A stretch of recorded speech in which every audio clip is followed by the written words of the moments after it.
स्त्री का घर। तुम्हें कितनी बार बताया है, मेरे तैयार होने से पहले मेरा नाश्ता तैयार हो जाना चाहिए। शादी के 25 सालों बाद भी मुझे बार बार एक ही बात बतानी पड़ती है। लता, तुम्हें क्या, तुम तो आराम से घर पर रहोगी, मुझे काम पर जाना पड़ता है। तुम हो कि हमेशा बेवकूफ़ों जैसी हरकत करती हो। अगर तुम यह जानबूझकर करती हो तो याद रखना, मुझसे बुरा कोई नहीं होगा। आज भी प्रशांत का पारा चढ़ा हुआ था। इन कटु शब्दों में अपना गुस्सा उतारते हुए, गीला तौलिया कुर्सी पर फेंकते हुए प्रशांत गुस्से से लता की तरफ देखने लगा। लता के लिए प्रशांत का यह बेवजह का गुस्सा कोई नई बात नहीं थी। वह महीने में 3-4 बार ऐसे ही लता पर बरस पड़ता था। पहले पहले लता इसका विरोध किया करती थी, लेकिन जब कई सालों तक प्रशांत में कोई बदलाव नहीं दिखा तो लता ने खुद को ही बदल दिया। अब प्रशांत के कुछ भी कहने से लता को कोई फर्क नहीं पड़ता था। प्रशांत की हर बात वो चुपचाप सिर नीचे झुकाए सुन लेती थी।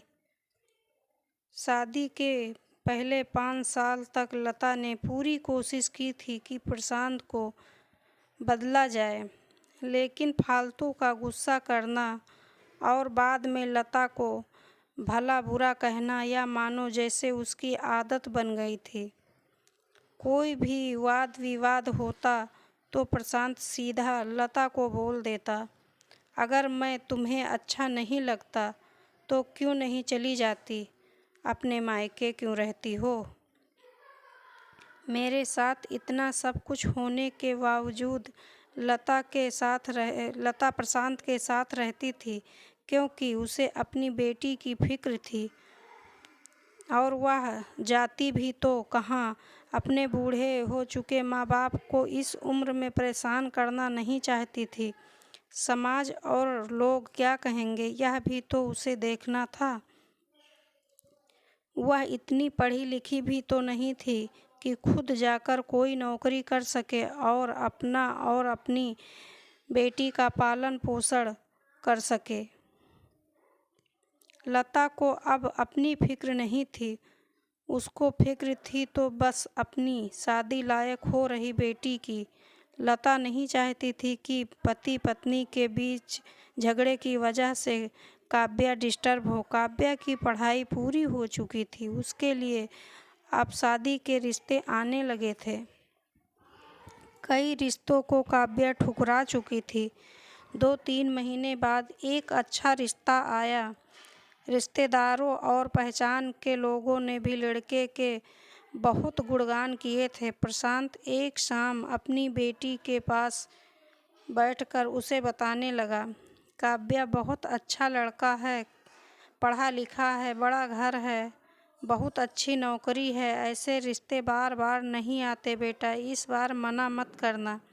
काव्या अपने पिता से ज़्यादा बात नहीं करती थी, शायद डरती थी वह, या शायद नफरत करती थी, लेकिन आज वो अपनी पूरी हिम्मत इकट्ठा कर बोली, मुझे अभी शादी नहीं करना पापा, मैं नौकरी करना चाहती हूँ, खुद अपने पैरों पर खड़े होना चाहती हूँ। हाँ तो उसमें क्या बड़ी बात है, मैंने लड़के से बात की है, वह तुम्हें किसी बात के लिए नहीं रोकेगा। तुम शादी के बाद भी नौकरी कर सकती हो, वह तुम्हें नौकरी के लिए परमिशन दे देगा। प्रशांत बोला, मेरा नौकरी करना या ना करना उसकी परमिशन पर क्यों डिपेंड करेगा पापा। काव्या ने पूछा, मैं कह रहा हूँ ना, तुम्हें किसी चीज़ की कमी नहीं होगी वहाँ। ऐसे रिश्ते बार बार नहीं आते, इसे ठुकरा मत, बहुत खुश रहोगी तुम वहाँ। प्रशांत बोला, पापा क्या मैं उतनी ही खुश रहूँगी जितनी मम्मी इस घर में खुश हैं।